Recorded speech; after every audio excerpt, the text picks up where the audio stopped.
अडला घास असा कावनवास असा, पण ह्यो ध्यास अजून बी माग राहीना.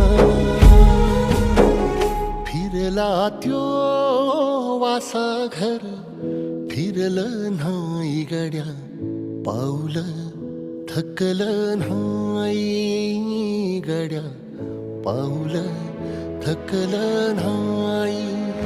रख रख त्या रानातून थोडं पुढं जाऊ गड्या पाऊल, थकलं नाही.